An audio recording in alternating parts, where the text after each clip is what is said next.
Hello বন্ধুরা, কেমন আছো তোমরা সবাই? আশা করছি সুস্থ আছো এবং ভালো আছো। তো দেখো আমরাও খুব ভালো আছি। আর হচ্ছে এই আজকে দুপুরবেলা চলে আসলাম লাঞ্চ করতে। আর আজকে তোমাদেরকে একটা স্পেশাল ব্লগ শেয়ার করছি, সেটা হচ্ছে আমার বিবাহবার্ষিকীর ব্লগ। তো দেখো ভিডিওটা ভাবছিলাম শেয়ার করবো, তারপরে কি মনে হলো যে না শেয়ার করি। তো যাই হোক, দুপুরবেলা লাঞ্চ করতে চলে আসলাম আমাদের এই শোলে রেস্টুরেন্টে। তো ভিডিওটা তোমরা দেখতে থাকো স্কিপ না করে, আশা করছি ভালো লাগবে। আর যারা নতুন বন্ধুরা যারা আমার চ্যানেলে ভিজিট করেছো তাদেরকে অসংখ্য ধন্যবাদ দেখার জন্য। আর হচ্ছে নতুন যারা আছো তারা অবশ্যই সাবস্ক্রাইব করো চ্যানেলটা, যাতে নতুন আরও ভিডিও তোমরা দেখতে পাও। তো তার জন্য আমার চ্যানেলটাকে সাবস্ক্রাইব তো অবশ্যই করতে হবে। আর এই দেখো মেয়ে দুষ্টুমি করছে আর প্রচণ্ড হারে ভিড় ভেতরে, যার জন্য আমরা বাইরে ওয়েট করছি, বসে আছি। আর এই হাঁটাহাঁটি করছে, আর মেয়ে তো এখন এক জায়গায় বসে থাকতে দেয় না। তো চলো দেখতে থাকো ভিডিওটা।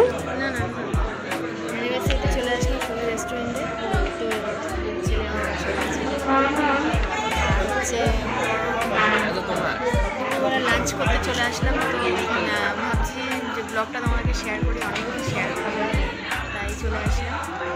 কেমন আছো? আশা করছি সব কিছু ভালো আছে। চলো তাহলে কী করি না করি পুরোটা শেয়ার করছি। আর একটা থাকি সবে এসছে, এখন আমাদের দুজনের ছেলে আসেনি।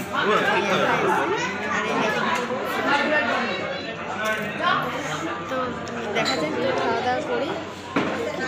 খিদে পেয়ে গেছে। সব খেয়ে নিলাম।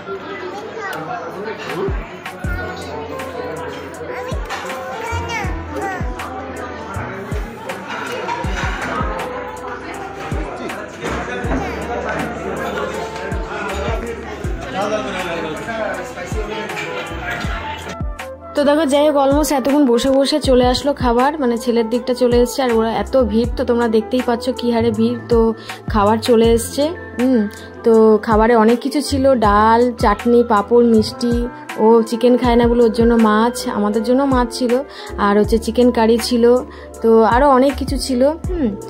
তোমার ধোকা ছিল, তারপরে হচ্ছে শুক্তো ছিল, একটা সব রকম সবজি দিয়ে একটা তরকারি ছিল। তো অনেক কিছু ছিল, এত কিছু খাওয়া যাচ্ছে না, মানে সব তো তোমার কেবল অর্ধেক নষ্টই হয়েছে। তো যাই হোক, আর আমার এই সোনা মেয়েটা নতুন খেতে শিখেছে, এই দেখো ও বড়দের মতো টেবিলে বসে খাচ্ছে। তো যাই হোক, তোমাদেরকে খাবারটা শেয়ার করলাম। তো কেমন লাগলো অবশ্যই কিন্তু জানিও।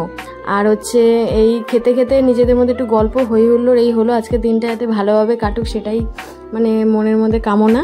তো যাই হোক, তো রান্নাগুলো খুব সুন্দর হয়েছে, প্রতিটা রান্না খুব সুন্দর হয়েছে।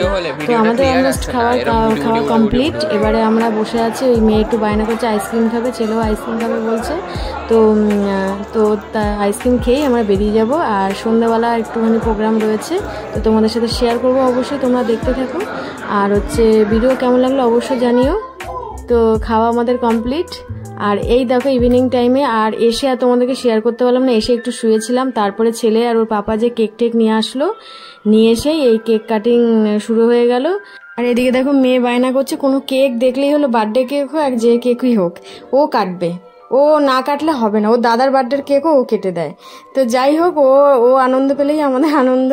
আর হচ্ছে খুব ভালো হলো আজকে, সন্ধ্যাটা খুব ভালোভাবে কাটলো। আর ওখান থেকে রেস্টুরেন্ট থেকে আসার সময় রাতের ডিনারটাও আমরা পার্সেল করে নিয়ে এসেছিলাম। তো যাই হোক, এখন এই বাজে তোমার 9টা। তো দেখতে দেখতে আবার রাত হয়ে যাবে, মানে রাত বলতে 10:30 11টার মধ্যে খেতে হবে আবার। তো যাই হোক, খুব ভালো লাগলো, খুব ভালো হলো, দিনটা খুব ভালো কাটলো। আর হচ্ছে তোমার ভিডিওটা অবশ্যই জানিও কেমন লাগলো তোমাদের কাছে। আর এইদিকে দেখো ছেলে আর ওর পাপা মিলে এই করছে, কেক কাটা হয়ে গেছে। আর এইগুলো পুরো তখন কেক কাটার সময় দেয়নি, তো খাবার মানে কেকের মধ্যে পড়বে যেহেতু। তো দেখো এখন আমার এই সব ঘর দৌড় এখন পরিষ্কার করতে হবে, কারণ এইগুলো এই ঘরের নিচে পড়লে না পা স্লিপ করে, আর এই মেয়ে হাঁটাহাঁটি করবে, তোমার পুরো মানে পড়ে যাওয়ার চান্স থাকবে। তো যাই হোক, আমার এখন কাজ উল্টে আরও বেড়ে গেল। আর এই দেখো পুরো মাথা টাথা ভিজে গেছে। তো এখন কেমন তাহলে গুড নাইট।